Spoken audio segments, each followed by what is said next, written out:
Basketball Profits. My name is Rob Skutovic. Thanks for joining me today. Anyways, it's end of week 17. The regular season is over for football. Now we begin the playoffs. So fantasy football season is over, right? No, not quite yet. So here's an opportunity for you to continue playing and having fun. If you had a great year, you can continue building your resume. If you had a bad year, it's an opportunity for you to redeem yourself, not just show your fantasy football knowledge, but to show your football knowledge in general. And so here's a free contest that we're running, and the top 10 finishers win a free T-shirt with their name on the back. So it's real simple. And here's what you need to do. You need to put a lineup in. We'll get to that in just a second. You need to make sure you're subscribed to the channel. And if you do that, you can win a free shirt. The contest costs you nothing. We're not asking for personal information, no credit card information. It's that easy. I'm going to get into the details of the contest and how you do it. Many of you have played in these before, but if you haven't, here's how it works. On this video below, on the bottom of this video in the comments, you put your lineup in, and here's a lineup you need to submit. And it's based on the teams that are playing in the postseason: a quarterback, two running backs, three wide receivers, a tight end, kicker, and a defense. Now, you need to make sure this lineup is submitted by Saturday, 3:30 Central Time, no later. That's when the first game starts next week in Wild Card Week, and you need to make sure that your lineup is in by then. Now, the thing I would ask for you guys, your lineup doesn't have to be in until 3:30 next weekend, but if you could get in early, that would be great. I don't want to get inundated with a bunch of lineups on Saturday. So if you're done with your lineup on Tuesday or Wednesday, go ahead and put it in. Plus, get the word out to your friends. Now, here's the thing. Once your lineup is submitted, there are no changes. You can make changes all the way up. If you submit your lineup tomorrow, great. You can change it all the way up till Saturday. But once the season starts or the postseason starts, that's it. If your team loses and the player that you had in there is done, then he's done. You can't submit him. If he gets injured, he's done. So all lineups are locked in the first game of the playoffs. There are no substitutions. Another question, we made a first video, and one thing that we didn't include there, I want to include right here. It's standard scoring system, not PPR. So this is all standard league scoring. If you go to our website, fantasyfootballprofits.com, you can go to the contest page. If you go to the bottom of the contest page, you'll find the scoring there if you need more details. Now, when you submit your lineup in the bottom of the page, we're asking you to submit it exactly like that. That's an example. Of course, that's just the Ravens team. They're not in the postseason, but make sure you submit it like that, vertically and not horizontally. If you submit your lineup horizontally, one name next to another, we're not going to put it on lineup. It's too difficult, creates too much work. So make sure you submit it like that on the contest there. We'll make sure to like it. We'll put a comment on the bottom so you know that we've got it. We've plugged it into the site. Also, if you go to our website there, fantasyfootballprofits.com, you'll be able to see everybody else's rosters that's in this one. Now, just a few things for those that played. You probably know how this works, but if you don't know, it's not just an opportunity for you to show your fantasy football knowledge. It's an opportunity for you to kind of test your football knowledge in general and almost be a prognosticator. Here's what we really encourage people to do. Before you get to put any lineup in, we tell you to kind of map out the playoffs, how you expect it's going to go, who's going to win all the way from the first week all the way to the Super Bowl. And then after you kind of map that out, then you build your team from your predictions. That's what we encourage you to do. So for a lot of people, when you do this, it would seem to be wise to pick the number one seed. Let's say you went with New England and Philadelphia players. That would seem to be wise. Maybe they're going to make it to the Super Bowl. But here's some food for thought in that.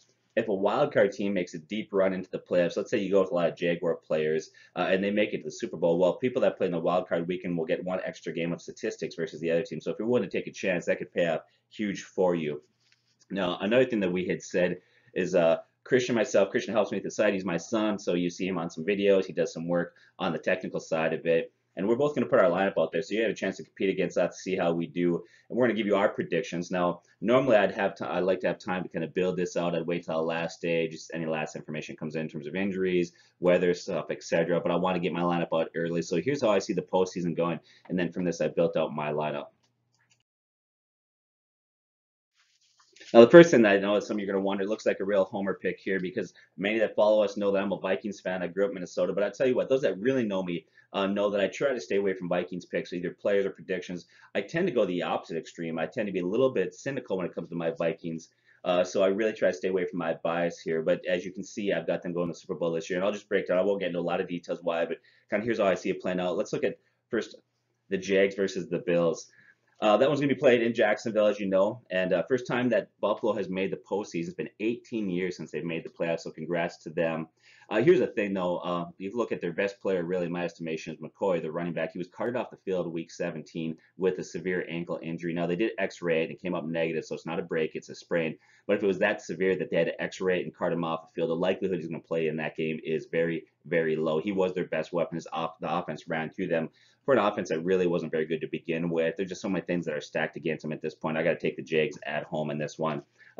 They should be healthy. They have Marcus Lee back, so I'm looking for Jacksonville to win this game with that great defense. So again, Tennessee versus Kansas City. Well, if you look at the year early, Kansas City started off great. First 5 game season, they looked phenomenal. They struggled in the middle. Now they win. They won their last 4. Now Tennessee has to go to Kansas City to play. Tennessee is 3-5 on the road. Tennessee's played better lately, the past 5 or 6 games. The improvement really came with their defense. Their defense has improved quite a bit, but they're not a great defense. So even those improvements help. I don't think it's going to be significant enough to push them over the hump. The real struggle with that team right now is Marcus Mariota. Going into the season, a lot of people felt this is the year he could really have a breakout year, and he actually took a step back this year. He struggled a lot. They have an inefficient run game. You look at DeMarco Murray, who's got a hurt MCL. So look at that playing on the road. I got to pick Kansas City in this game. Let's go to New England versus Kansas City now. The second week of playoffs. Well, in this one, the Patriots should be healthy by that. Sounds like Rex Burkhead should be back. They should have Hogan back in this game. They should be rested, looking good. They're playing at home. And really, isn't this the time of year that not Kansas City, but that New England really tends to hit on all cylinders? Everything's a prep for the postseason. Like him, dislike him, whatever your thoughts are on the Patriots, they're just a great organization. Now, if you look at Kansas City, did beat them earlier this year at home. In fact, they beat them pretty soundly. And that was a red flag for a lot of people. But if you look at this team, the New England team in the first 4 games is radically different than the New England team that we're seeing right now. In fact, the first 4 games of the season, that defense was allowing 36.75 points. Now, the last 12 games, that defense is allowing 12.42 points. So this team is way different. I got to pick New England at home in this one. Let's look at the Jags versus Pittsburgh. Well, Jags did beat Pittsburgh week 5 at and the score of that game was 30-9. And so could be another upset. Could the Jags pull it off again? Could they beat Pittsburgh? Well, a couple other concern or red flags I have for Pittsburgh at this point is Ryan Shazier being out. That defense just not the same. They miss him quite a bit there. That linebacker's out for the year. Of course, he had that spinal injury. And then Antonio Brown, the best wide receiver in football, may not be back. They're saying that they think he'll be back, but it's not 100% certain. So if with Shazier being out, Antonio Brown possibly being out, the fact that the Jags had beat him at home earlier, the Jags have a great defense. And when you've got a great defense like they have, that's always a great equalizer. They could play a great game there. This certainly could be an upset.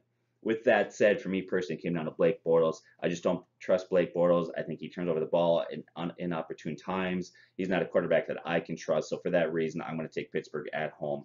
And that leads us to Pittsburgh and New England. That'll be in Foxborough. It'll be played there in New England.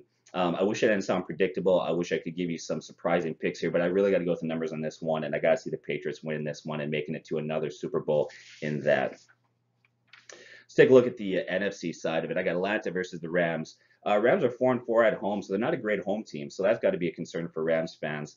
But for me, it really comes down to quarterback play in this one. And when I look at the 2 quarterbacks, Goff versus Matt Ryan, Goff has played really well. He's really evolved the second year.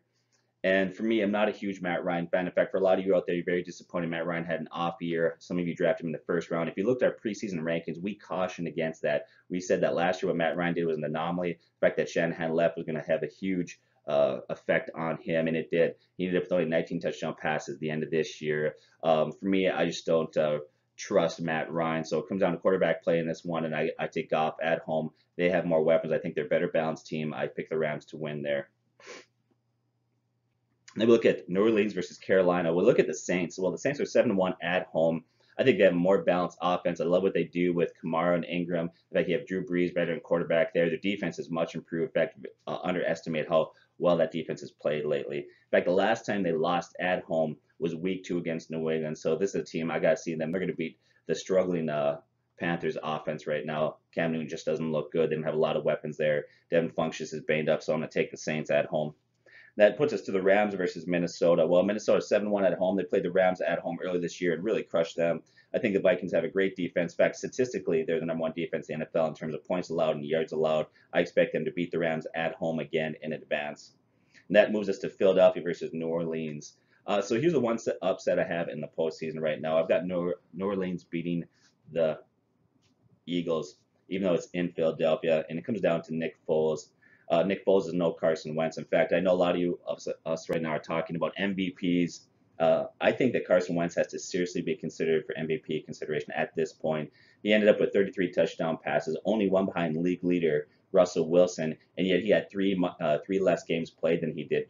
Carson Wentz was having a great year, and we can just see that offense is totally different with Nick Foles there. He's really struggled. In fact, the first week Nick Foles came out, played well. A lot of people got excited. He had a very weak matchup there against The New York Giants are one of the worst pass defenses in the NFL. We kind of cautioned week 2 to be careful, don't get too excited about Foles. We really need to see him against a quality defense. And sure enough, last couple of weeks, he's really, really struggled. In fact, last week, when they had a lot of incentive to sit Nick Foles, the coach played him, and I think they wanted to give him more reps to the first team offense, just get some continuity, timing to work on some things. He came out and he played horribly. So if you're an Eagles fan, you have to be concerned going into this one. So I'm going to pick the Saints there. And that brings us to Minnesota versus the Saints. Rematch the 2009 NFC game there where you had Brett Favre. Early in the year, the Vikings did play the Saints at home also, and they beat them. When it's all said and done, I just like the Vikings better playing at home. I expect them to beat the Saints, make it to the Super Bowl. I hope I'm right in this one. And that would put the Patriots versus the Vikings.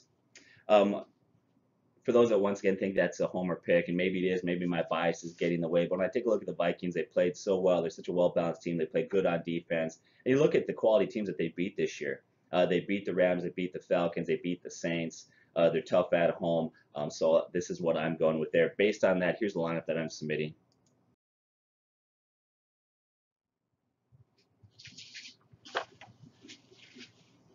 So those are the guys that I'm submitting. Go ahead and put your roster in, see if you can beat me. I'd love to see how you do. Now, my son Christian also is in this. Okay, this is how he has the playoffs playing now. Now, we did another video, the same one, a free contest video last night. For whatever reason, it didn't download. He was in that video, and he gave some of the rationale why he saw this played out. Now, I don't agree with all the things he said, although I saw some wisdom in the reason why he played this scenario the way that he did. Don't like the fact that he's got the Saints beating my bikes, but that's okay. That's his opinion. Anyway, so this is the way he sees it playing out. And based on that, here's the lineup that he is submitting. So that you can see the players that he's put in the postseason. Those are the lineups you're going to have to beat there. Just some final food for thought before we close out the video. I hope that you can join us. We hope you submit a lineup. It should be fun. Another way to extend our fantasy football season and enjoy football. After each week, we're going to do videos. I'm going to update the results, talk about who's in the lead, talk about the different teams, playoffs, how that's playing out, what your thoughts are. If you want to go to the website, once again, you can get updated on scoring, fantasyfootballprofits.com. Get the word out to your friends. Now, we know that some of you out there, I know some of you are going to come out and you're going to hate our picks. You're not going to like who we're predicting to go in the Super Bowl. That's fine. It's you have to write your own opinion. But here's the thing. Don't just disagree. If you think you're wrong, go ahead and put a lineup in and show us the best way, I guess, is put your money where your mouth is, put your lineup out there and see how you stack up against us. Thanks for joining us at the FFP. God bless.